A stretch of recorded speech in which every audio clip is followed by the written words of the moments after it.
안녕하세요, 여러분. 오늘은 여드름에 대한 지난 자료들을 보다가 항상 여러 가지 질문들, 학생들한테 질문을 받거나 아니면 주위 지인들이 물어보는 그런 상황에도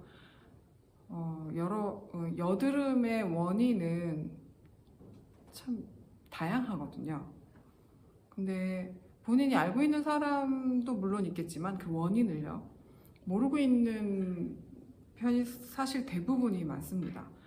특히 그 여드름의 특징들을 살펴보더라도 그 2차 성징 때 우리 10대들이 많이 티네이저들한테 많이 나타나는 그러한 그 여드름성 피부들과 또 성인 여드름이라고 해서 젊었을 때나 이런 거 얼굴에 뭐 안 났었는데 왜 나이 들고 이런 게 자꾸 나지? 이러한 증상들도 얘기들을 하시거든요. 그래서 공통적으로는 항상 어떻게 하면 이거 없앨 수 있어요? 뭐 먹어야 돼요? 내지는 뭐 발라야 돼요? 어떻게 관리해야 돼요? 이런 얘기들을 먼저, 결과적인 얘기를 먼저 하세요. 근데 사실 늘 제가 이거는 꼭 우리가 뷰티 쪽이나 피부 미용, 헤어, 메이크업 모두 통틀어서 뿐만 아니라 다른 분야에서도 아마 다 모두 제가 요즘에 가장 절감하는 부분이에요. 연결되어 있다. 매우 밀접하게 혹은 또 직간접적으로 연결되어 있다. 이렇게 생각을 하고, 그래서 이런 부분들도 강조해서 말씀드리고 싶은데, 원인은 반드시 있고요. 한 가지가 아닐 수 있고요. 직접적으로 우리가 무슨 행위 한 가지를 한다고 해서 여드름성 피부가 나타난다고 그렇게 단언할 수가 없다는 거죠. 예를 들어서 우리가 먹는 것, 기름진 음식, 단 음식들 많이 먹으면 여드름 뾰루지 많이 난다. 이게 예전에는요, 우리 학계에서도 그게 입증된 사실이 없다. 전혀 무관하다. 다른 이유들이다. 라고 얘기를 했었단 말이에요. 그런데 얼마 전에 그것이 밝혀졌죠. 식습관과 매우 관련이 있다. 이것은 아마 여러분들 임상에서 스스로의 어떤 식습관을 놓고 봤을 때 나 뭐 먹으면 얼굴에 뭐가 자꾸 나더라 이런 경험을 해보신 분들이 꽤 있을 거예요.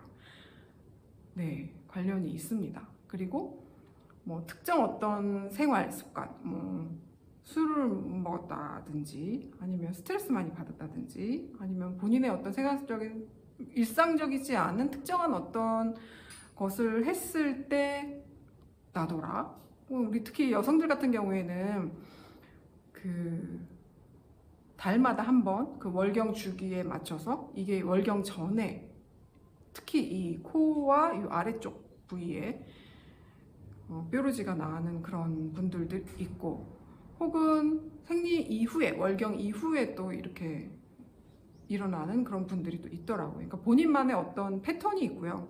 본인만의 어떤 네, 이럴 때 이런 증상, 저럴 때 저런 증상이 나오는 것 같아 라고 하는 부분을 왜 나는 없지? 물론 없는 분들도 상대적으로 다른 사람에 비해서 좀 덜한 사람들도 있겠죠. 양상이 두드러지게 나타나는 경향이. 그러나 가만히 스스로를 관찰해보면 그런 부분이 나타납니다. 그래서 사실은 이 여드름 얘기도 굉장히 얘기거리가 많고요. 굉장히 스펙트럼이 넓어요. 그렇지만 이 부분도 역시 나의 여드름, 나의 뾰루지에 한 국한된 얘기라고 했을 때에는 일단 나의 생활 습관부터 먼저 살펴보는 것이 중요하다. 원인을 알아내는 것이 중요하거든요. 이것이 전문가를 찾아가서 전문가의 진단을 받아보는 게 가장 바람직하지 않느냐, 이 말도 맞습니다. 굉장히 상당 부분 많은데, 매우 유력한 부분이기도 하지만, 그렇지만 일거수일투족 개인의 생활 습성을 의사 선생님들한테 모두 다 얘기를 못한 부분들도 많거든요. 그래서 본인의 자각이 가장 중요하다고 저는 생각을 해요.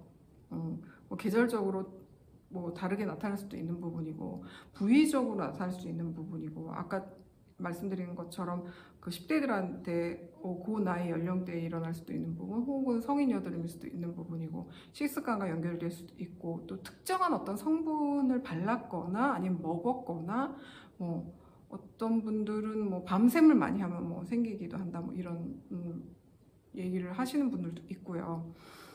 네, 그렇습니다. 그렇기 때문에 특정 뾰루지가 특정 여드름이 어느 부위에 사라지지 않고 오랫동안 있다라고 한다면 우리 알고 있는 그 여드름균들 있죠. 이미 상재해 있다라고 볼 수 있는 거죠.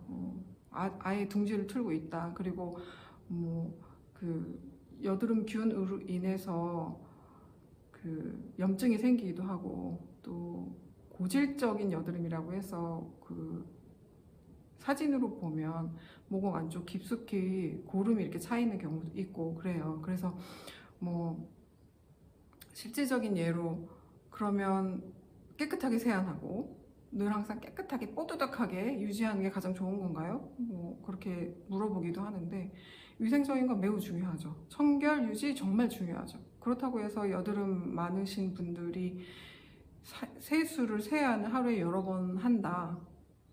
그게 모두 다 수는 아니거든요. 물론 우리 오일리한 피부인 경우에 지성 피부인 경우에 그 피부 보습, 피부가 그래도 뾰루지는 많이 나지만 피부는 촉촉해 라고 생각하기 쉬운데 사실 그거는 잘못된 생각이죠. 오일과 수분은 다릅니다. 그러니까 여드름에 대한 부분은 우리 그 오일이 피지 성분들이 꽉꽉 차 있다가 제때 배출되지 못해서 가둬져 있는 상태에서 산화되고 부패돼서 생겨나는 어떤 그 염증성 질환이란 말이에요. 그래서 그런 부분들이 잘 배출될 수 있도록 하려면 이 오일의 순환들이 매우 원활해야 되는 거죠. 그러면 모공이 잘 열려 있어서 잘 배출돼요. 그렇다고 모공이 큰 거랑은 또 상관이 없습니다, 여러분. 네, 배출되고 다시 각질 주기가 또 원활하게 이루어지고 이게 이제 중요한 부분이에요. 그래서 여기에는 또 수분이랑은 상관이 없습니다. 그래서 오히려 피부과에서 처방을 해줄 때 여드름 약과 보습제를 같이 처방을 해주는 경우가 아주 많아요. 그래서 피지는 잡아주는데 상대적으로 피지를 잡다 보면 우리 피부는 유분과 수분이 매우 조화롭게 잘 밸런싱 되어 있거든요. 근데 이 부분 여기에서 지금 그 유분기를 줄여준다고 했을 때 이 부작용이 수분이 또 같이 함께 저하되는 경우도 있거든요. 그러면 뾰루지는 나지 않으나 피부가 하얗게 일어나고 거칠어지고 매우 건조해집니다. 그렇다 보면 간지러우니까 긁게 되고 2차 감염이 되고 또 이게 악순환이 되는 거죠. 그렇기 때문에 그 오일 관리, 이 유분 관리를 조금 유분을 줄이기 위해서 보습을 줄인다라는 생각은 잘못된 생각이고요. 오히려 더 보습을 잘 해줘야 되는 게 맞아요. 사실은 제가 오늘 무슨 얘기를 드리고 싶었냐면 이러한 이론적인 부분 이런 거는 여러분들 찾아보면 여러 가지 지식 정보란에서 찾아볼 수 있는 내용이에요. 근데 약간 좀 어려운 단어로 이렇게 설명이 되어 있어서 우리 10대 어린 청소년, 우리 초등학생 친구들이나 이런 친구들은 너무나 전문적인 용어들, 학술적인 용어들이 나오면 조금 이렇게 내 스스로 생활 습관에 이렇게 가지고 와서 응용하기가 좀 어려울 수 있잖아요. 그래서 아주 짧은 그런 실천할 수 있는 생활 습관을 얘기하려고 하다가 얘기가 조금 길어졌어요. 그렇지만 니즈가 있다면 나중에도 여드름에 관한 원인과 그 다음에 관리 이런 거에 대해서 좀 세분화해서 얘기할 수 있는 기회가 있었으면 좋겠고요. 좀 쉽게는 우리 그 식구가 많은 그 가정에서 같이 이렇게 생활을 하거나 아니면 고만고만한 여드름이 생성될 수 있는 그런 또래들 아니면 그런 증상들을 같이 갖고 있는 그런 식구들과 함께 생활하는 경우에 수건하고 베갯잎의 관리를 어렵지 않은 건데 가능하기 쉬운 부분이거든요. 그래서 특히나 여행 가서 장시간 있거나 아니면 일상생활에서도 우리가 이불에서 조금 오랜 시간이 지나면 좀 꿉꿉하고 냄새나고 이런 부분이 있는데 이것과 같이 더 많이 자주 신경 써야 되는 부분이 베갯잎입니다, 여러분. 요즘에는 베갯잎이 좀 두껍게 안 나오고 얇게 나와서 이 머리에서 나오는 그 오일들 하고 이렇게 얼굴 이렇게 됐을 때 여기서 이렇게 배어 나오는 이런 오일들이 피부에서 두피도 그렇고요. 우리 피부들도 그렇고 나오자마자 바로 산화가 돼요. 그래서 그것들이 산화된 상태로 우리 두피에나 지금 우리 피부에 매우 얼굴 뒤쪽이나 귀 뒤쪽 이런 쪽은 굉장히 연약하잖아요. 피부 결이 굉장히 곱고 섬세하단 말이죠. 그래서 이 부분에 산화된 그 오일들이 또 묻고 이런 경우에는 아무래도 피부 청결 관리하는 데 있어서 취약할 수 있죠. 그래서 백인닛을 자주 갈아줘. 요즘에 보면 왜 월화수목금토일 이렇게 혼자 자취하는 사람들, 요즘에는 여러 식구들 아니고 혼자 사는 사람들도 많아서, 그래서 하루마다 매일매일 갈아 끼울 수 있는 그런 백인닛이 색깔별로 나오기도 하더라고요. 그런 부분과 수건을 자주 빠는 것과 상관없이 타인과 함께 뭐 그것이 뭐 형제건 뭐 부모건 간에 함께 쓰지 않고 내 수건은 나만 쓸 수 있도록 유지해 주는 것이 매우 좋습니다, 여러분. 그리고 여럿이서 생활할 경우에는 서로의 수건을 좀 이렇게 구분해 주는 것이 좋고, 그리고 자주자주 이렇게 교체해 주는 것 물론 중요하겠죠. 그리고 여행 갔을 때에는요, 물론 요즘에는 뭐 숙박 뭐 이런 시설에서 굉장히 청결하게 잘 관리를 하시기도 하지만 또 모르는 일이잖아요. 그래서 나의 어떤 내 개인 수건을 가지고 다니는 거 되게 좋고요.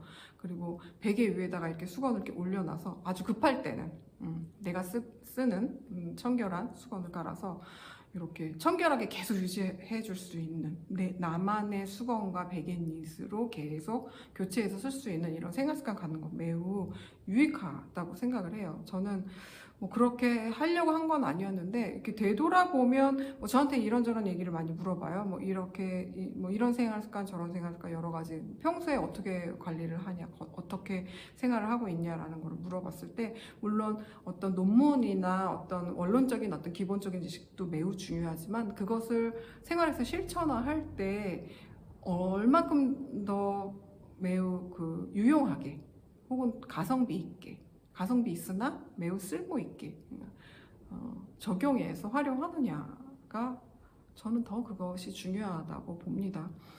그래서 여드름 얘기로 좀 거창하게 시작했다가 어떤 생활의 한 가지 아주 작은 팁 같은 얘기를 꺼냈는데요.